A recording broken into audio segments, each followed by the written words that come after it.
എങ്ങനെയൊക്കെയാണ് ആ മെനു എന്നുള്ള കാര്യം കൂടി ഞാൻ പ്രേക്ഷകർക്ക് വേണ്ടി ഇതിൽ പങ്കുവയ്ക്കാം. തിങ്കളാഴ്ച രാവിലെ പാല്, പിടി, കൊഴുക്കട്ട അല്ലെങ്കിൽ ഇലയട. ഉച്ചഭക്ഷണമായി ചോറ്, ചെറുപയർ കറി, ഇലക്കറി, ഉപ്പേരി അല്ലെങ്കിൽ തോരൻ. പൊതുഭക്ഷണമായി ധാന്യം, പരിപ്പ്, പായസം.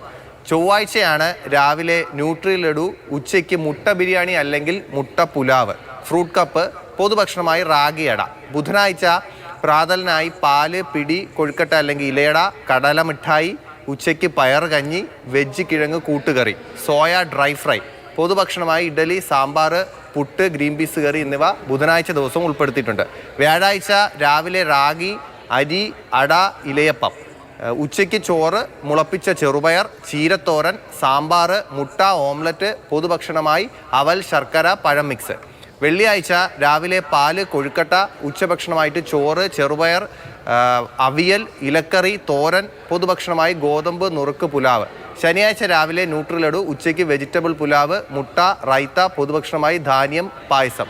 അങ്ങനെ ഈ ചൊവ്വാഴ്ച ദിവസം മുട്ട ബിരിയാണി നൽകുന്നു, മുട്ട പുലാവ് നൽകുന്നു. മാത്രമല്ല അത് കൂടാതെ വിഭവസമൃദ്ധമായ, അതായത് ചോറ് നൽകുന്ന ദിവസങ്ങളിലുള്ള കറികൾ, ചെറുപയറായാലും ചീരയായാലും, ഇതെല്ലാം കുട്ടികൾക്ക് ഈ വളർച്ചയെ വലിയ രീതിയിൽ സ്വാധീനിക്കുന്ന ആഹാരങ്ങളാണ്, പോഷകാഹാരങ്ങളാണ്. അതെല്ലാം കൃത്യമായി കുട്ടികൾക്ക് ആഴ്ചയിൽ ഉറപ്പാക്കുന്നതിന് വേണ്ടിയിട്ടുള്ള നടപടികളാണ് ഇപ്പോൾ സ്വീകരിച്ചിരിക്കുന്നത്. ശരി, മെനുവിൽ വലിയ പരിഷ്കരണം വരുത്തിയിട്ടുണ്ട് എന്നാണ് ഹരി റിപ്പോർട്ട് ചെയ്യുന്നത്. അതിന് ആധാരമായതിന് കാരണമായി മാറിയതൊരു വീഡിയോ ആണെന്ന് മന്ത്രി തന്നെ നേരത്തെ വിശദീകരിക്കുകയാണ്. മന്ത്രി പറയുന്നുണ്ടായിരുന്നു, ആ കുഞ്ഞ് പറഞ്ഞത് വലിയ തോതിൽ സമൂഹ മാധ്യമങ്ങൾ ഉൾപ്പെടെ ചർച്ചയായിരുന്നു, നമ്മുടെ മാധ്യമങ്ങൾ ഉൾപ്പെടെ വാർത്തയായിരുന്നു.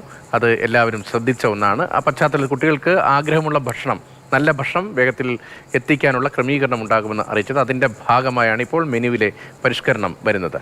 അതെ, നമ്മൾ Mathrubhumi news rose brand biryani ഏരിയുമായി ചേർന്ന് ബിരിയാണി ക്വീൻ മത്സരം നടത്തിയപ്പോൾ അതിൽ അതിഥിയായി എത്തിയതും നമ്മുടെ ശംഖുവാണ്.